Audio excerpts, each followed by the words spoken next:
Welcome to today's episode, the podcast where we review the most recent installments of a different series every show. Nobody Wants This is Netflix's new rom-com series, featuring Kristen Bell as Joanne, a brash dating podcaster, and Adam Brody as Noah, a recently heartbroken rabbi. In the first two episodes, the pilot and a Shiksa Walks Into a Temple, a dinner party meetup, sets the stage for these two Cali-based leads to start dating.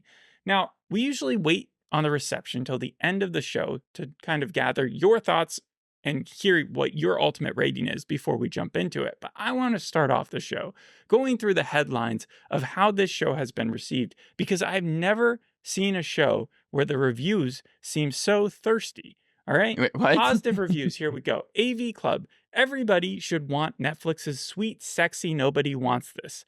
Adam Brody and Kristen Bell are a TV match made in millennial heaven.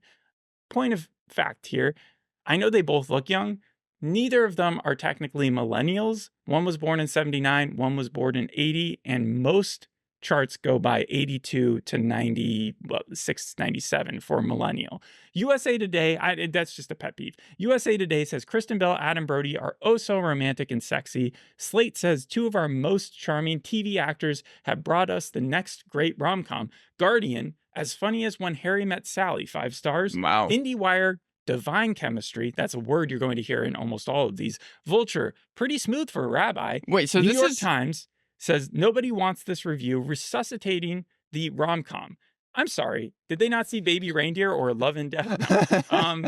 Hollywood Reporter, crackling chemistry in Netflix's frustratingly uneven rom-com. So even in the bad reviews, it's still about the chemistry. So this has gotten, it seems like, critical acclaim. It has jumped in the last day from being a 7.6 on IMDb to an 8.1. Wow. Which is weird, right? Like that doesn't normally happen after the amount of time. And obviously we're filming this a little bit before we release the podcast. Well, this I don't think when I watched this show about it being sexy that much. I do agree that Joanne, played by Kristen Bell, and Noah from Adam Brody, they have great chemistry. But yeah, keep going. Oh yeah, it gets thirstier. Variety says Adam Brody isn't religious, but he plays a hot rabbi and Nobody Wants This. I hope Jewish people like it, is what Brody says. Vanity Fair, Adam Brody has entered his hot rabbi era.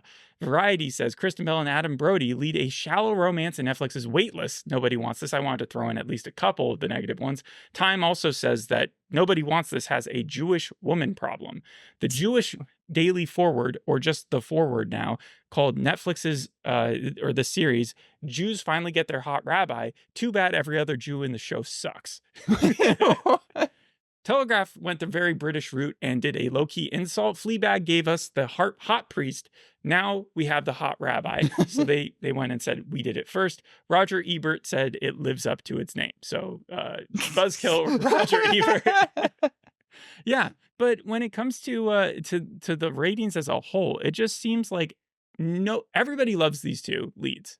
And so did you fall into that camp? Well, it was strange because this reminded me a lot of Anyone But You, the Sydney Sweeney Glenn Powell movie. First off, just because of the name, Nobody Wants This, Anyone But You. Bash. Well, let me get to it, because the names are very similar. I actually disagree if that's what the critical reception was, because I did think that Sydney Sweeney and Glenn Powell did have chemistry. Both are on Netflix. Both are rom-coms. Both star likable and famous leads. However, this show I think is 1,000 times better than Anyone But You was. So in Anyone But You, I remember that came out around the same time that Glenn Powell also came out with Hitman on Netflix. Yes. Right? And we're not just here promoting Netflix, but the lead, I remember one of the comments said, like, they told Sydney Sweeney, they were like, this is how you show chemistry between a person and Glenn Powell. So they were going after Sydney. If you look at the Rotten Tomatoes consensus, at least, and I did watch the movie on a plane, but if you look at the consensus, they say that there's chemistry between the two of them. And it's the same chemistry that I felt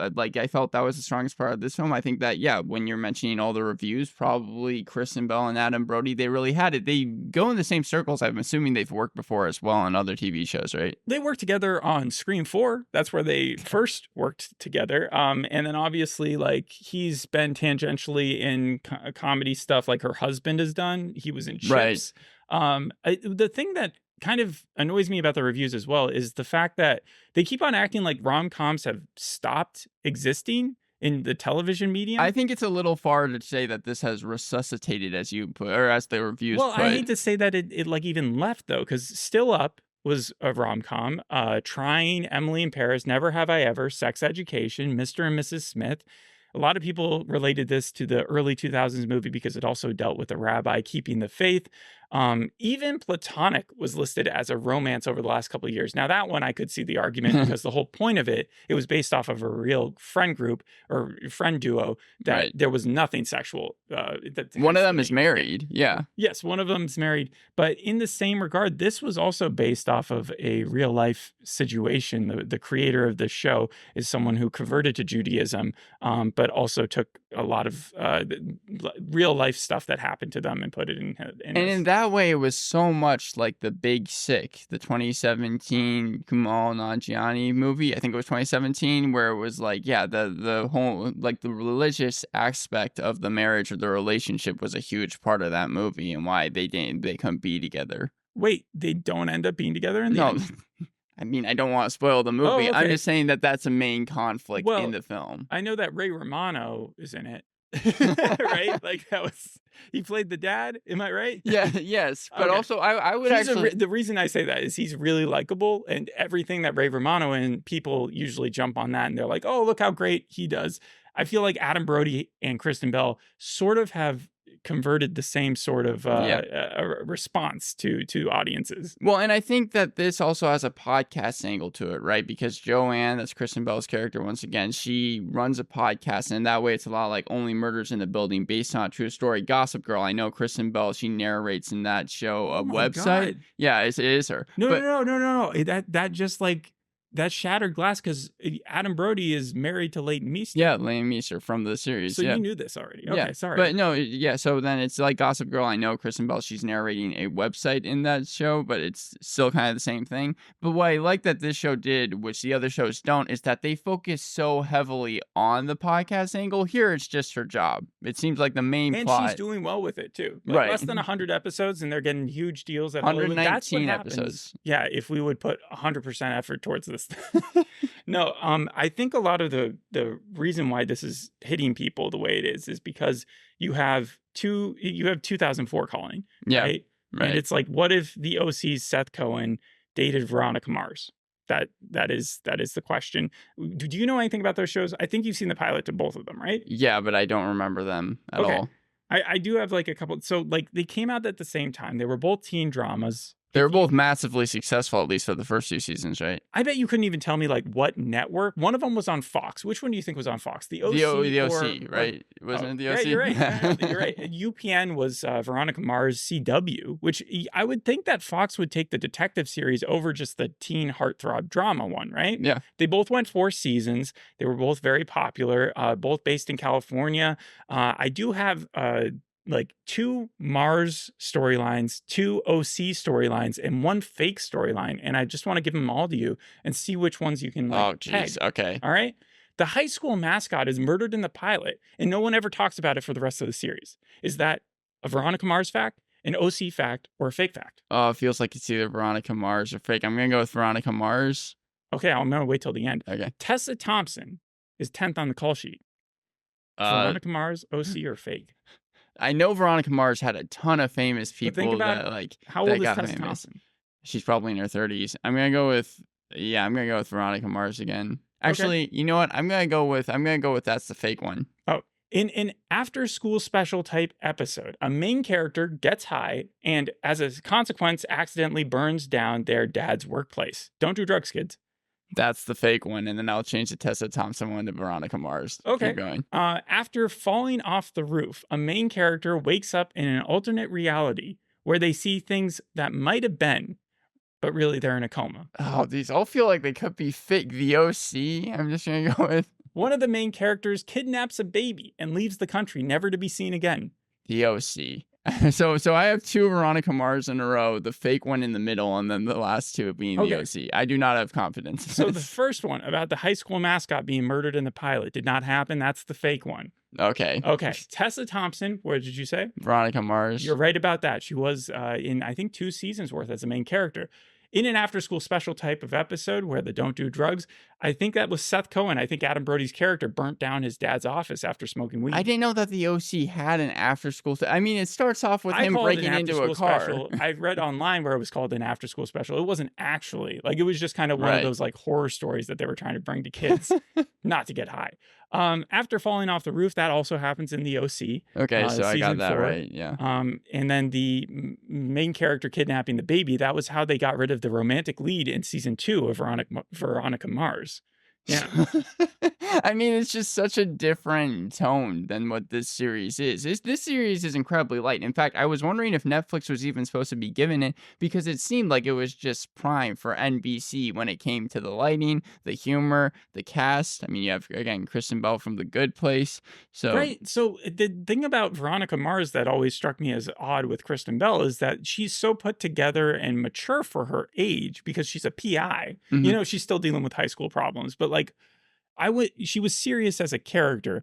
And from then on out, really after forgetting Sarah Marshall, maybe even Gossip Girl, it feels like Kristen Bell always plays sort of like a sort of trashy, like, you know, lady. The first thing that comes to mind is the woman in the house across the window or whatever. I was more talking about Good Place, where she's kind of playing a not so good person who ends up in this fake heaven. Right. And then in this, where she's like not supposed to be the like none of them are setting examples for their maturity. Yeah, right? she has a lot of commitment issues. In fact, the first scene is her leaving a restaurant because she's on a date and she just leaves him without even saying she anything. just ghosts the guy. And it's funny because Seth Cohen, Adam Brody's character in the OC, was the immature one. He was the nerdy one. He was like, so it's funny that now in their careers, they're both like two sides of the same coin because they got famous in a very similar way. But now he's playing the more mature of the two, right? Because he's a rabbi. Right. And also you have a good cast as well. You have Timothy Simmons, who plays Sasha, who's probably my Jonah favorite from character. Yeah, he's the brother of Noah. And He wouldn't be as ludicrous as like Noah's or Jonah's character. I don't think any character is, but he's a very close second. He's just the dumb character that dumb. like is completely tone deaf. I did see the first scene of this show where Adam Brody's character finds out that his wife has been, or his girlfriend has been snooping around, found the engagement ring and started to wear it. And the brother just like is there while they're breaking up. Like they've been together for a really long time, and the brother's just kind of watching it, eating food. That's his character throughout the first 2 episodes. No, and I wouldn't have wanted funny. him in any other role, really. Is this like nice beef? You know, because the relationship, it's two different people from two different lives, but in this case, they're just romantically connected. Well, getting into one of my cons about the series is that I don't see, aside from the family not wanting them to be together, I don't see Is it both families or just one? It's just one at this point. It's just Noah's family. So the Jewish family. Right. It seems like there's no real reason they can't be together. In fact, they're always like, oh, we have like this divide between us that we just can't, actually date. And it just doesn't seem like it's that much of an issue. Plus, with 10 episodes left, I'm pretty sure by the end of this, we're going to get what was similar to The Big Sick, where it's like the family will learn that like they can be together if they really love each other. Right. So, I mean, it comes down to some core things of Judaism.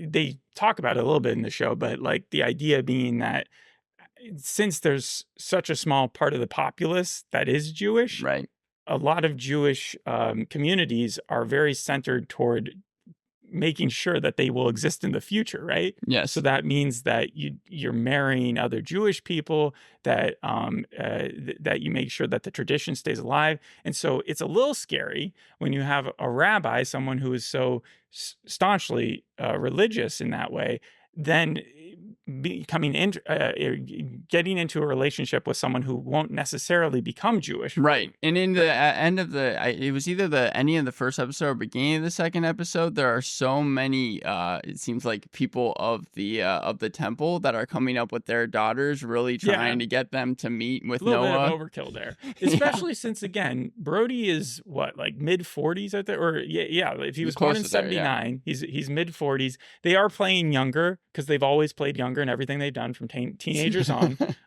But it is funny. I think in the movie that I last saw him in, he was playing like 32 and some like small town detective, and he was actually already like 40 years old. Well, and what I was glad the show did was it stayed away from like cliche meet cutes. It didn't feel like there was really any like damsel in distress moment having to be saved by like the male character or the main character being a billionaire and suddenly like, you know, possibly there's like a wealth differential or anything like that. It seemed like this was pretty realistic when you actually take into taking into consideration all the other rom-coms. Right. I would also give it some credit for the fact that even though it has a main Jewish lead, it's not like cramming that down your throat, Right. you know?